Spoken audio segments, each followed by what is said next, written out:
Assalamualaikum warahmatullahi wabarakatuh. Yang saya hormati Ibu Ocha, selaku dosen pengampu mata kuliah perdagangan luar negeri, serta teman-teman sekalian yang tidak bisa saya sebutkan satu persatu, namun tidak mengurangi rasa hormat saya kepada teman-teman sekalian. Kami dari kelompok 5 yang akan membawakan materi tentang ekspor, impor, dan prosedurnya. Kelompok kami beranggotakan dengan saya sendiri Al-Ghifari dan 2 rekan saya lainnya yaitu Faliza dan Lela. Pada materi pertama adalah pengertian ekspor dan impor. Dalam suatu negara, kegiatan ekspor dan impor memiliki peranan yang penting dan erat kaitannya dengan kegiatan ekonomi. Kemudian, kegiatan ekspor dan impor menjadi kegiatan perdagangan internasional yang dilakukan antar negara. Secara sederhana, suatu kegiatan menjual produk barang atau jasa ke luar negeri disebut ekspor. Sementara kegiatan membeli suatu produk atau barang dari luar negeri disebut impor. Kegiatan ekspor dan impor menjadi lumrah dilakukan oleh Indonesia sebagai negara berkembang. Pengertian ekspor dapat disimpulkan bahwa ekspor merupakan kegiatan atau aktivitas pengeluaran produk dan barang dari luar negeri ke luar negeri dengan mengikuti standar peraturan beserta ketentuan yang berlaku. Kegiatan ekspor umumnya dilakukan oleh suatu negara yang mampu menghasilkan produk barang dalam jumlah besar, dan jumlah tersebut sudah terpenuhi di dalam negeri. Selanjutnya, pengertian impor itu sendiri adalah suatu aktivitas atau kegiatan memasarkan produk barang atau membeli suatu produk barang dari negara lain untuk memenuhi kebutuhan dasar dalam negeri disebut impor. Perdagangan yang dilakukan dengan cara memasukkan barang dari luar negeri ke dalam Indonesia dan mematuhi ketentuan peraturan perundang-undangan disebut transaksi impor. Perlu diketahui, tidak semua produk atau barang diperbolehkan masuk sebagai barang impor. Pihak Direktorat Bea Cukai telah menentukan peraturan yang memperbolehkan dan melarang memasuki barang impor. Barang impor memiliki unsur pornografi, obat-obatan terlarang, hewan, dan senjata api termasuk dalam barang yang dilarang masuk.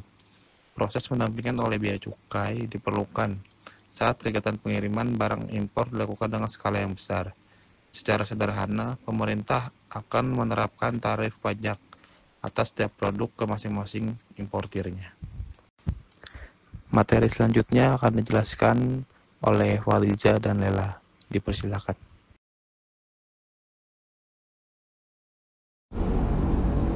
Tujuan dan manfaat ekspor. 1. Mengendalikan harga produk.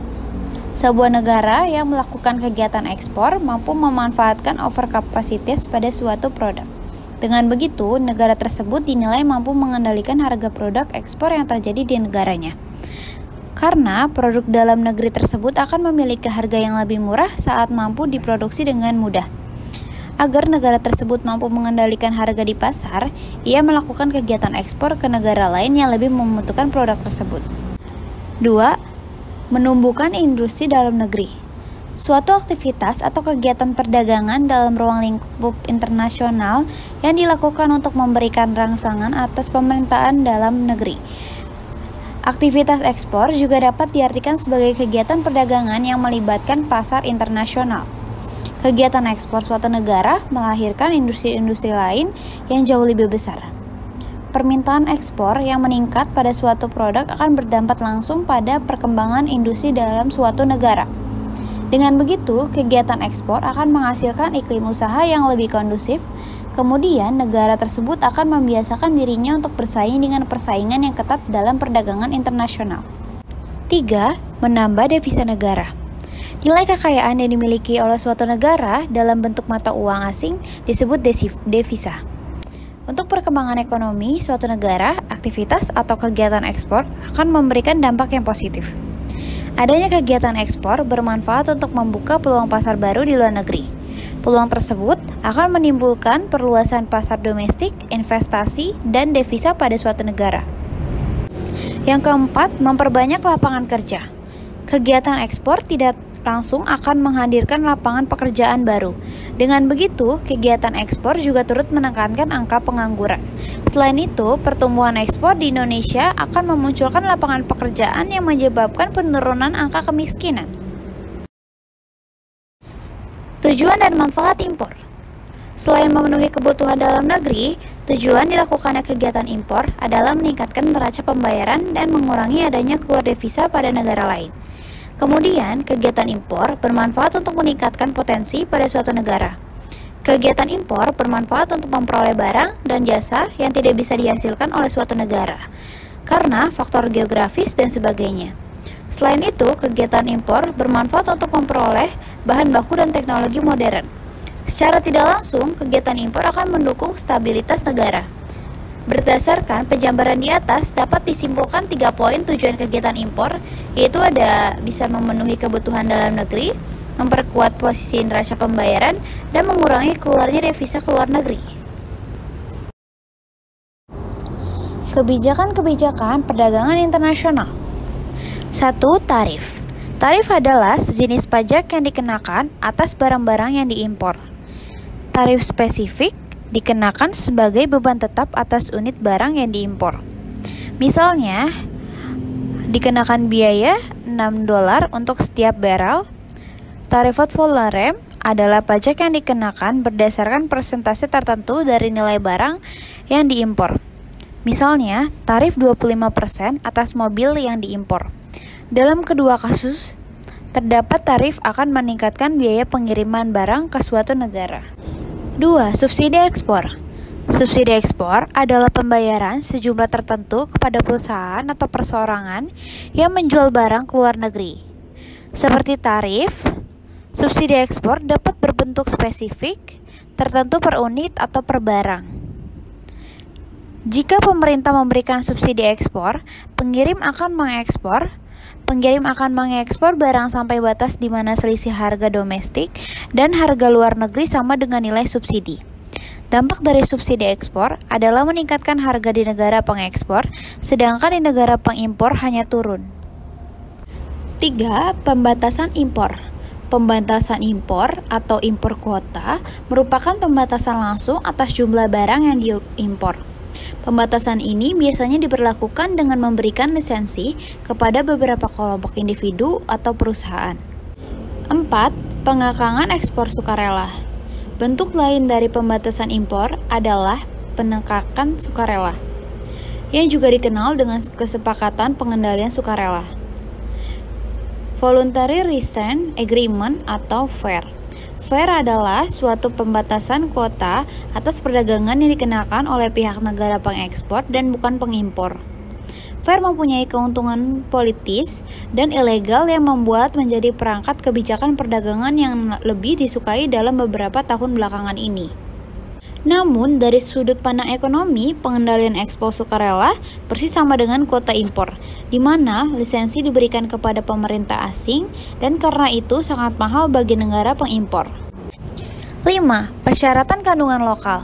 Persyaratan kandungan lokal atau local content requirement merupakan pengaturan yang mensyaratkan bahwa bagian-bagian tertentu dari unit-unit fisik seperti kuota impor minyak pada Amerika Serikat di tahun 1960. Dalam kasus lain, persyaratan ditetapkan dalam nilai yang mensyaratkan pangsa minimum tertentu dalam harga barang berawal dari nilai tambahan domestik. Ketentuan kandungan lokal yang telah dilakukan secara luas oleh negara berkembang yang berkaitan mengalihkan basis perkembangan yang berikhtiar mengalihkan basis manufakturnya dari perakitan kepada pengolahan bahan-bahan antara intermediate goods di Amerika Serikat. Rancangan undang-undang kandungan lokal untuk kendaraan bermotor dilakukan pada 1982 tetapi hingga kini belum diberlakukan. 6. Subsidi kredit ekspor. Subsidi kredit ekspor, semacam subsidi ekspor, hanya saja wujudnya dalam pinjaman yang subsidi kepada pembeli. Amerika Serikat, seperti juga kebanyakan negara, memiliki suatu lembaga pemerintahan ekspor-impor bank yang diserahkan untuk paling tidak memberikan pinjaman-pinjaman yang disubsidi oleh pembantu ekspor. 7. Pengendalian pemerintahan nasional. Pembelian-pembelian oleh pemerintah atau perusahaan-perusahaan yang diatur secara ketat dapat diarahkan pada barang-barang yang diproduksi di dalam negeri.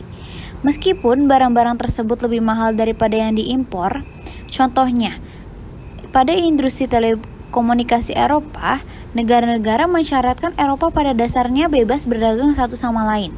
Namun, pembeli utama dari peralatan telekomunikasi adalah perusahaan-perusahaan telepon, dan yang di Eropa perusahaan-perusahaan kini dimiliki pemerintah. Pemasok domestik, meskipun jika pemasok tersebut mengenakan harga yang lebih tinggi dibandingkan dengan pemasok-pemasok lain, akibatnya hanya sedikit perdagangan peralatan komunikasi di Eropa. 8. Hambatan birokrasi. Terkadang pemerintah ingin membatasi impor tanpa melakukan secara formal. Untungnya atau sayangnya begitu mudah untuk melibatkan suatu kesehatan, keamanan, prosedur, pabean sedemikian rupa, sehingga pemerintahan dalam perdagangan. Contohnya, pada surat keputusan Perancis 1982 yang mengharuskan seluruh alat perekam kaset video melalui jabatan pabean yang dikecil di polres. Secara efektif membatasi relevitasi sampai jumlah yang relatif amat sedikit. Prosedur impor. Tahapan impor yang harus dilakukan bagi pelaku usaha dalam skala perusahaan atau organisasi besar dapat dilakukan dengan cara: pertama, mempersiapkan dokumen persyaratan impor barang. Dokumen tersebut merupakan dokumen yang disyaratkan oleh Kementerian Perdagangan Republik Indonesia untuk proses pengurusan pengiriman barang dari luar negeri. Syaratan dokumen tersebut meliputi NPWP, TDU, SIUP, API, plus NIK atau SRP, TDI, IUI, dan rekomendasi teknisi. Menentukan barang yang menjadi komoditas impor. Barang yang akan menjadi komoditas impor dapat dilihat dari jenis barang yang melampaui ketentuan HS atau posisi tarif barang. Barang yang akan diimpor diharapkan memenuhi standar keperaturan Kemendak. Pastikan peraturan barang yang dikirim sudah memenuhi persyaratan barang sesuai peraturan Mendak. Alur proses permohonan perizinan impor secara manual. Pemohon izin impor dapat melakukan pengajuan perizinan impor secara langsung ke unit pelayanan perdagangan UPP luar negeri dengan membawa semua dokumen persyaratan izin impor.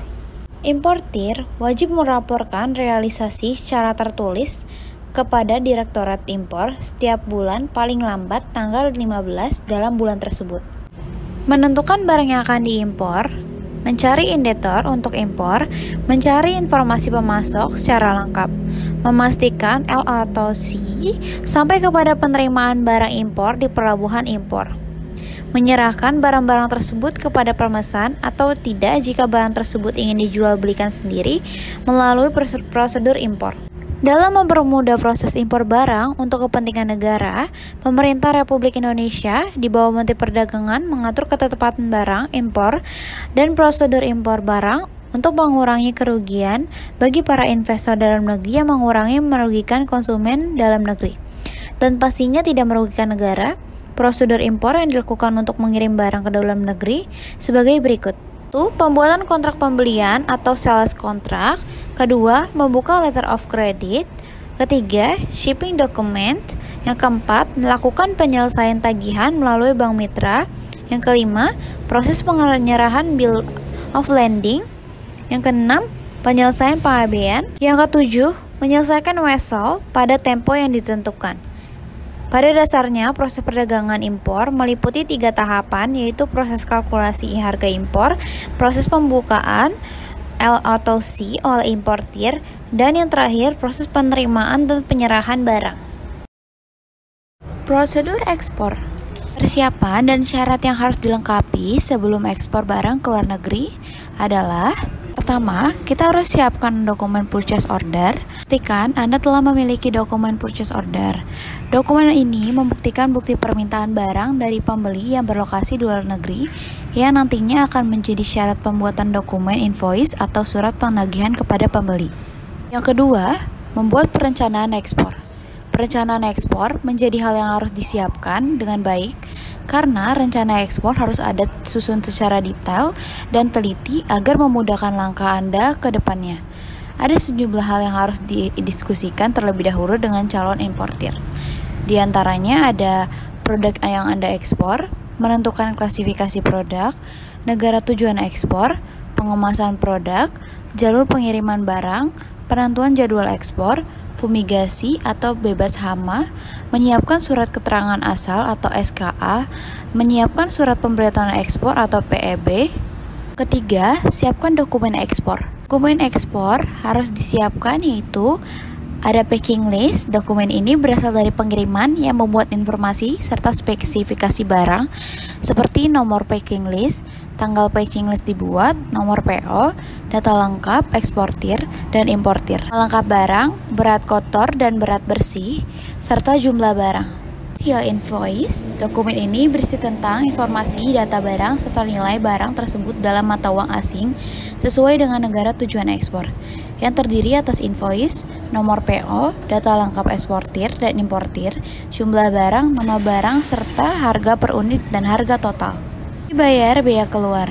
Dokumen ini sangat penting dimiliki oleh eksportir agar barang yang dapat dikirim ke luar negeri.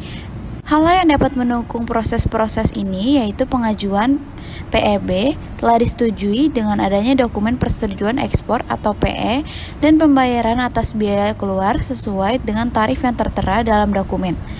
Pemberitahuan dengan ekspor barang, setelah semua dokumen lengkap, barulah barang dapat dikirimkan ke luar negeri. Komponen biaya ekspor. Secara umum, terdapat 13 komponen biaya ekspor barang ke luar negeri. Pertama, ada biaya harga pokok produksi atau HPP. Kedua, ada biaya pengemasan produk.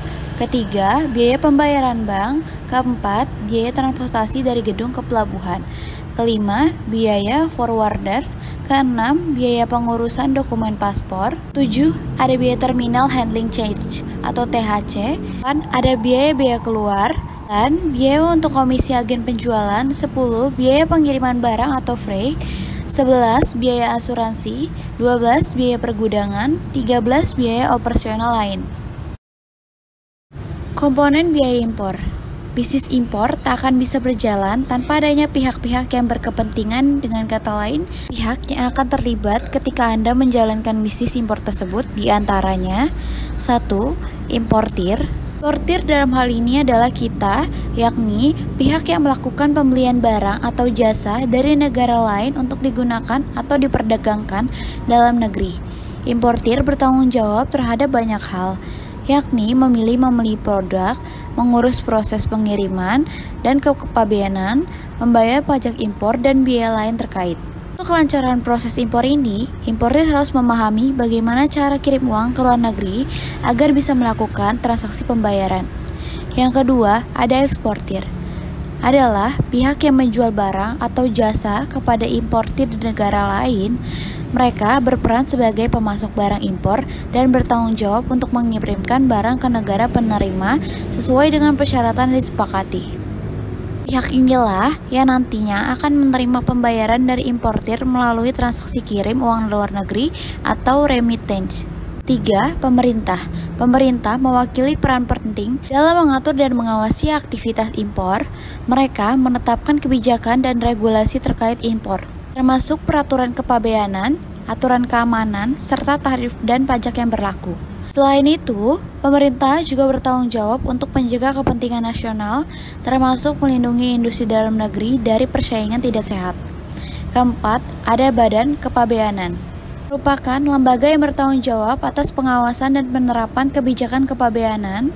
Tugasnya adalah melakukan pemeriksaan barang impor atau memastikan kepatuhan terhadap peraturan dan prosedur kepabeanan, serta menetapkan dan mengenakan bea cukai, pajak, dan biaya lainnya. Jasa pengangkutan dan logistik. Pihak-pihak seperti maskapai penerbangan, perusahaan pelayaran, dan perusahaan logistik terlibat dalam mengangkut barang impor dari negara asal ke negara penerima. Layanan ini menyediakan jasa pengiriman, penanganan dokumen, dan hal lain terkait logistik. Tujuannya untuk memastikan barang impor sampai ke tujuan dengan aman dan tepat waktu. Lembaga keuangan. Lembaga keuangan seperti bank berperan dalam proses pembayaran internasional terkait impor. Mereka menyediakan layanan pembayaran seperti pembukaan of credit atau L atau C, atau layanan untuk kirim uang ke luar negeri lainnya, termasuk juga memfasilitasi transaksi keuangan antara impor dan eksportir. 7. Maskapai asuransi. Maskapai asuransi memainkan peran penting dalam proses impor untuk melindungi importir dari resiko finansial yang terkait dengan kegiatan impor. Importir dapat mengambil kebijakan asuransi impor untuk melindungi barang yang diimpor dari kerusakan, kehilangan, atau resiko lain selama pengiriman dan penyimpanan. Asuransi impor ini memberikan jaminan bahwa importir akan mendapatkan ganti rugi jika terjadi kerugian atau kerusakan pada barang impor. Tentunya selama proses pengiriman atau saat tiba di negara penerima. 8. Bea Cukai adalah lembaga pemerintah yang bertanggung jawab atas pengawasan dan penerapan kebijakan kepabeanan terkait impor. Lembaga ini berperan dalam memastikan kepatuhan terhadap peraturan mengenakan tarif bea masuk dan menjaga keamanan nasional melalui pemeriksaan barang impor. Bea Cukai juga melakukan pemeriksaan fisik dan administratif terhadap barang impor untuk memastikan kebenaran deklarasi, menghitung nilai barang, dan menentukan tarif bea masuk yang berlaku.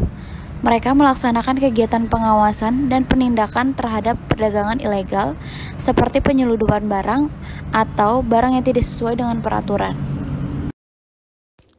Studi kasus dalam materi ini adalah kontrak ekspor komoditas kopi dari Indonesia ke Amerika Serikat, yang dimana latar belakangnya adalah PT Kopi Nusantara, sebuah perusahaan eksportir kopi yang berbasis di Indonesia, mengadakan kontrak ekspor dengan ABC Coffee Traders yang berlokasi di Amerika Serikat. PT Kopi Nusantara memproduksi kopi berkualitas tinggi dan berencana mengekspor 10 ton kopi Arabica ke pasar Amerika Serikat.